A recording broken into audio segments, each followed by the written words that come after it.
नमस्कार दोस्तों, मैं यशवंत सिंह। जैसा कि मैंने आपसे कल बोला था कि मैं लाइव यानी क्लास लेने वाला हूं मैथ्स की, तो मैं आपका बिल्कुल जीरो से लेकर के चला हूं। कहां से? जीरो से। जैसा आपको दिख रहा है कि मैंने आप लोगों के लिए पूरी प्रिपरेशन कर रखी है, अच्छे से लिख रखा है।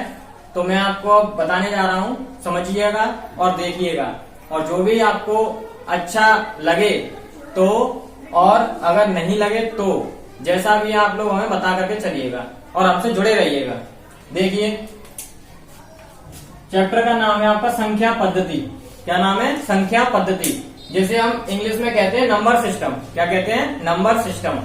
तो ये नंबर सिस्टम, आखिर संख्या पद्धति जो चैप्टर का नाम है या नंबर है, इसे हम कहते क्या है? मतलब नंबर सिस्टम ही क्यों कहते हैं, है ना? ये मैंने लिखा हुआ अंक का शुद्ध मान, जातीय मान, जिसे हम कहते हैं फेस वैल्यू ऑफ डिजिट। अब बात आती है सबसे पहले इसमें फेस वैल्यू, ये वाली, और डिजिट। डिजिट का मीन्स क्या होता है? फेस वैल्यू का मीन्स क्या होता है? तो देखिए, किसी संख्या में किसी अंक का शुद्ध मान उस अंक का अपना ही मान होता है, चाहे वह अंक किसी भी स्थान पर हो। यानी देखिए, जैसे फेस वैल्यू की बात आई, डिजिट आपकी होती है पहली डिजिट, दूसरी डिजिट, तीसरी डिजिट, चौथी डिजिट, पांचवी डिजिट। अगर एक एक करके देखें तो ये आपकी डिजिट होती है। क्या होती है? डिजिट होती है। अब मैंने ये नंबर लिख रखा है 25। 946 में 9 का शुद्ध मान क्या है या क्या होगा? तो इसमें 9 का जो शुद्ध मान होगा, यानी आपकी फेस वैल्यू होगी, वो क्या होगी? 9 ही होगी। जैसे मैं अगर दूसरा एग्जांपल लेता हूं, ये 26, 46, 2, इसमें आपकी 4 की, यानी इसमें 4 का शुद्ध मान क्या होगा? तो वो आप देखिए, जैसे मैंने बोला कि वही वैल्यू, ये लिखा हुआ है किसी संख्या में किसी अंक का शुद्ध मान उस अंक का अपना ही मान होता है। क्या होता है? अपना ही मान होता है। जैसे मैंने अगर बात की किसकी? 4 की, तो 4 का जो शुद्ध मान है वो खुद स्वयं 4 ही होगा। जिसकी बात होगी, जैसे अगर मैं इसमें बात करता हूँ 6 की, तो 6 की फेस वैल्यू खुद 6 होगी। अगर मैं बात करता हूँ 4 की, तो 4 की शुद्ध वैल्यू, यानी जो आपकी फेस वैल्यू है, वो आपकी क्या होगी? 4 ही होगी। क्या होगी? 4 होगी। इसी तरीके से आप समझ गए होंगे कि अगर मैं कोई और एग्जांपल लेता हूं, या मैं कहता हूं इसी एग्जांपल में मैं कहता हूं 2 की फेस वैल्यू क्या होगी? तो देखिए, यहाँ 2 बार है, तो 2 की फेस वैल्यू कितनी होगी? 2 ही होगी। और आपकी 9 की फेस वैल्यू 9 ही होगी, 6 की फेस वैल्यू 6 होगी, या 4 की फेस वैल्यू क्या होगी? 4 ही होगी। ये आपको समझ में आया? समझ में आया या नहीं? ये आप क्लियर कर दीजिएगा। आगे देखिए, आगे है आपका स्थानीय मान, जिसे आप कहते हैं इंग्लिश में प्लेस वैल्यू। क्या कहते हैं? Place value. किसी संख्या में कोई अंक जिस स्थान पर होता है, वह उस अंक का स्थानीय मान कहलाता है। क्या कहलाता है? किसी संख्या आप समझ ही गए होंगे, जैसा कि मेरा चैप्टर का नाम है संख्या पद्धति, तो इसी से रिलेटेड सारी डेफिनेशंस रहेंगी और सारी कंडीशन इसी पे रिलेटेड होंगी। तो देखिए, संख्या में कोई अंक जिस स्थान पर होता है, कौन से स्थान पर? जिस स्थान पर होता है, वह उस अंक का स्थानीय मान होता है। जैसे मान लीजिए, ये आपको एक एग्जांपल दिया हुआ है 26,950 में 9 का स्थानीय मान क्या होगा? तो मैंने ये जैसे आपको डेफिनेशन बताई, इसे आप पढ़िए ध्यान से, और इसे आप पढ़ेंगे तो इसे आप अपने आप सॉल्व कर लेंगे। जैसे कि ये लिखा हुआ है किसी संख्या में कोई अंक जिस स्थान पर होता है, कोई भी अंक जिस स्थान पर, जैसे कि स्थान कौन सा है? यहाँ इस वाली से रिलेटेड है डिजिट, संख्या। देखिए 1, 2, 3, 4, 5। देखिए, जैसे 26,950 में 9 का स्थानीय मान, जो जहां जिसका स्थानीय मान बोलेगा उसके पीछे की जो भी डिजिट होंगी वो आपकी क्या हो जाती है? शून्य हो जाती है। क्या हो जाती है? शून्य हो जाती है। जैसे देखिए, मैं 9 का स्थानीय मान होगा 900। क्या होगा? 900। देखिए 1, 2, तो इसके नीचे पीछे की जो संख्याएं हैं उसका क्या लग जाता है? शून्य लग जाता है। क्या लग जाता है? शून्य लग जाता है। 9 का बोला इसीलिए 9 लिखेंगे, और इसके पीछे की जो भी डिजिट होंगी उस जगह पे क्या लग जाएगा? शून्य लग जाएगा। जैसे मैं एक और एग्जांपल लूं, जैसे कि 5, 6, 2, 4, 3, इसमें आप किसका स्थानीय मान निकालिए, 6 का निकालिए। 6 का स्थानीय मान तो क्या हो जाएगा, देखिए क्या हो जाएगा।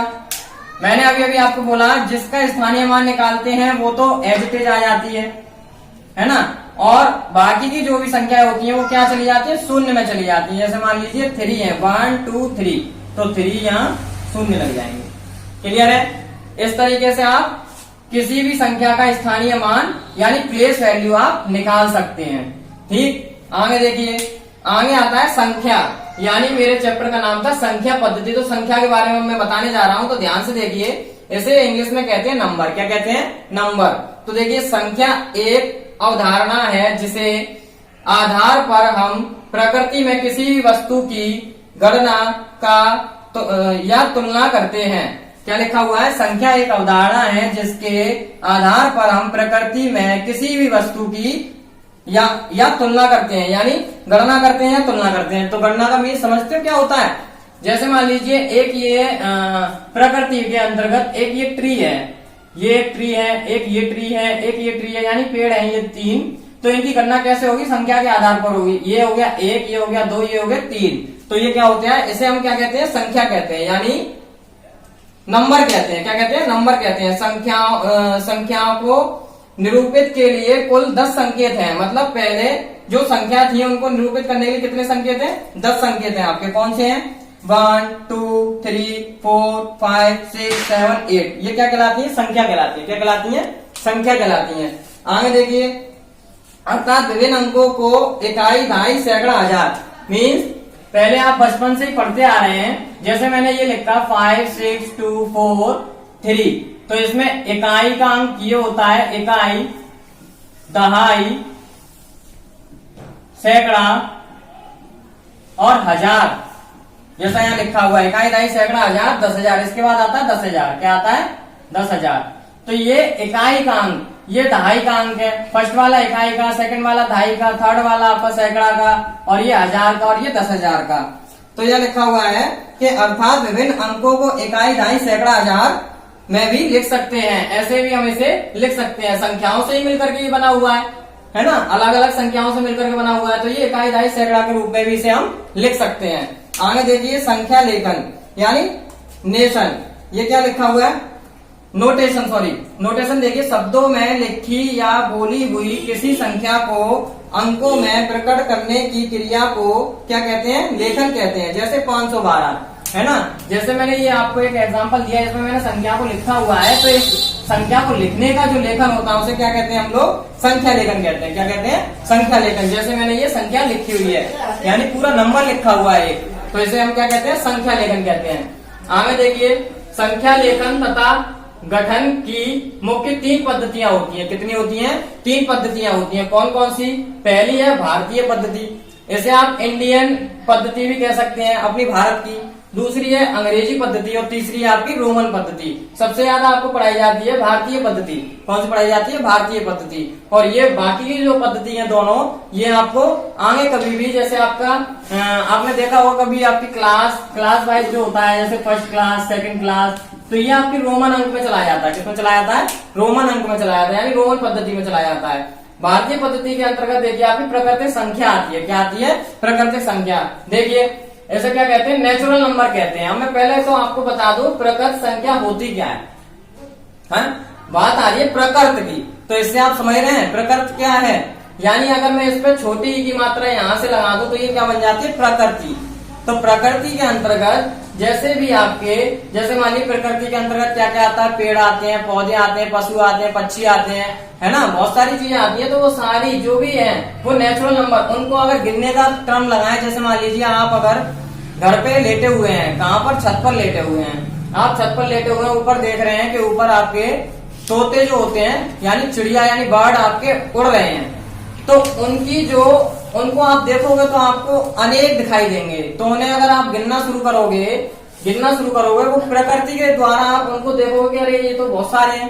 तो उन्हें जब गिनोगे उसे हम क्या कहते हैं, प्रकृत संख्या कहते हैं। जैसे ये लिखा हुआ है, जिन संख्याओं से गिनती की क्रिया की जाती है। क्या की जाती है, गिनती की क्रिया, यानी गिनने की क्रिया, गिनती क्रिया की जाती है, उन्हें प्राकृत संख्या कहते हैं। क्या कहते हैं, प्राकृत संख्या कहते हैं। समझ में आ रही है। आगे लिखा हुआ है, इसमें जीरो भी शामिल नहीं होता है, इसमें जो है जीरो शामिल नहीं होता। उसके अलावा जो संख्या है वो सभी इसमें आ जाती हैं। इसे एन से प्रदर्शित करते हैं। किससे प्रदर्शित करते हैं? कैपिटल एन से प्रदर्शित करते हैं, क्योंकि इसका नाम क्या है? Natural number. इसीलिए एन ये आया, तो इस वजह से इसे किससे प्रदर्शित करते हैं? एन से प्रदर्शित करते हैं, नेचुरल नंबर। ठीक, क्लियर है? जैसे एग्जाम्पल दिया हुआ 1 2 3 4 5 एंड डॉट डॉट डॉट, यानी आपका कहां तक? 5 6 7 8 9, इसके आगे नहीं, क्योंकि उसमें जीरो नहीं शामिल होता। मैंने पहले बता दिया, इसमें जीरो शामिल नहीं होता है। क्लियर है? आपको समझ में आ रहा है? ठीक, आगे देखिए पूर्ण संख्याएं, जिसे हम क्या कहते हैं? होल नंबर कहते हैं। क्या कहते हैं? होल नंबर कहते हैं। इंग्लिश में WHOLE नंबर की स्पेलिंग आप जानती हैं, पूर्ण संख्याएं। तो पूर्ण संख्या क्या होती है? सभी धन पूर्णांक संख्याएं जीरो सहित पूर्ण संख्या कहलाती हैं, सभी धन पूर्णांक। अब आप मतलब समझिए धन का, यानी धन क्या होता है? धन और ऋण, इसमें अभी दो चिन्ह आएंगे आपके, धन और ऋण। वो क्या होते हैं? धन हिंदी में कहते हैं और ऋण भी हिंदी में कहते हैं। इसे इंग्लिश में कहते हैं, जो आप पढ़ते आ रहे हैं, प्लस एंड माइनस। इंग्लिश में क्या कहते हैं? इसे कहते हैं प्लस, उसे कहते हैं माइनस। क्या कहते हैं? माइनस। यानी ये जोड़ना हो गया और वो घटाना हो गया। पूर्णांक की बात करें तो पूर्णांक क्या होता है? पूर्ण संख्या। कौन सी संख्या? पूर्ण संख्या। 1 2 3 4 5 6 7, ये कैसी है? पूर्ण संख्या है, खुद पूर्ण है, इनमें कुछ जोड़ना नहीं है, कुछ घटाना नहीं है। तो देखिए जैसे एग्जांपल दिया हुआ है, ये जैसे क्या होता है? 0 1 2 3 4 5, यानी इसमें जीरो भी ऐड हो जाता है। अभी मैंने ऊपर क्या बताया? इसमें जीरो नहीं होता है। समझ में आ रही है? इसमें जीरो नहीं होता है, बट इसमें जीरो होता है। इसमें जीरो ऐड हो जाता है और ये 9 तक हो जाता है। और पूर्ण संख्या इसको क्यों कहा गया? क्योंकि हमारे पास पहले अधूरी संख्या थी। कैसी थी? अधूरी थी। जब ये पूर्ण संख्या हुई तो ये कैसी हो गई? पूरी संख्या हो गई। कैसी हो गई? पूरी संख्या हो गई। आगे देखिए पूर्णांक। पूर्णांक क्या होता है? Integers number. कौन से नंबर? Integers number. जब पूर्ण संख्याओं को धनात्मक तथा ऋणात्मक चिन्हों के द्वारा दर्शाया जाता है, उन्हें क्या कहते हैं? पूर्णांक कहते हैं। क्या कहते हैं? पूर्णांक कहते हैं। इन्हें जेड से प्रदर्शित करते हैं। किससे करते हैं? जेड से। क्यों इसे जेड से प्रदर्शित करते हैं? अब देखिए पूर्णांक संख्या है, तो पूर्णांक में मैंने क्या कहा? धनात्मक और ऋणात्मक। तो धनात्मक क्या होता है? प्लस वाला, मैंने अभी भी बता दिया। ऋणात्मक क्या होता है? माइनस वाला, वो भी बता दिया। तो ये कैसे? -4 -3 -2 -1 0 1 2 3 4, यानी इसमें क्या था? पहली वाली में प्रकृत संख्या में आपका 1 से लेकर 9 तक। सेकंड नंबर पूर्ण संख्या होल नंबर में क्या आ गया? जीरो ऐड हो गया। एंड अनंत तक, ये अनंत तक कैसी? 100 तक, 100 से ऊपर 1000 तक, यानी आगे तक पहुंच गई। आगे क्या आ गया? पूर्ण संख्या। यानी इंटीग्रल नंबर में क्या हो गया? माइनस की संख्या और प्लस की संख्या। यानी कुछ संख्याएं ऐसी थी जो छूटती जा रही थी हमारी प्राकृतिक संख्या के अंतर्गत, तो वो संख्या सारी आगे मैं आपको बताता जा रहा हूं। तो आप समझते जा रहे होंगे कि सारी संख्या कौन कौन सी होती हैं। ठीक, आगे देखिए भाज्य संख्या। कौन सी संख्या आ गई? भाज्य संख्या। वे संख्याएं जो अपने अलावा, वे संख्याएं जो अपने अलावा संख्याओं से भी कटती हैं, भाज्य संख्या कहलाती है। अपने अलावा अन्य संख्याओं से भी कटती है। किनसे कटती हैं? अन्य संख्याओं से भी। जैसे एग्जांपल दिया हुआ है 4 6 8 10, जैसे ये अपने से तो कटेगा ही, 4 एकम 4, 4 से कट जाएगा।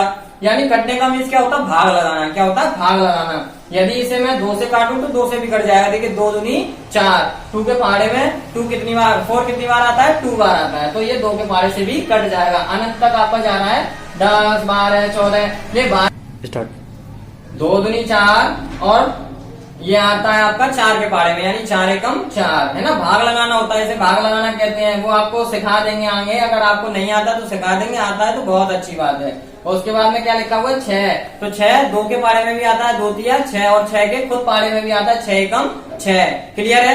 आगे देखिए, आगे आपका है अभाज्य संख्या, जिसे आप कहते हैं प्राइम नंबर। क्या कहते हैं? Prime number. इसे कहते हैं आपका कंपोजिट नंबर। क्या होता है ये? Composite number. तो अभाज्य संख्या कौन सी होती हैं? वे संख्याएं जो अपने अलावा, वे संख्याएं जो अपने अलावा अन्य संख्या से नहीं कटती। Prime number. कौन से नंबर? Prime number.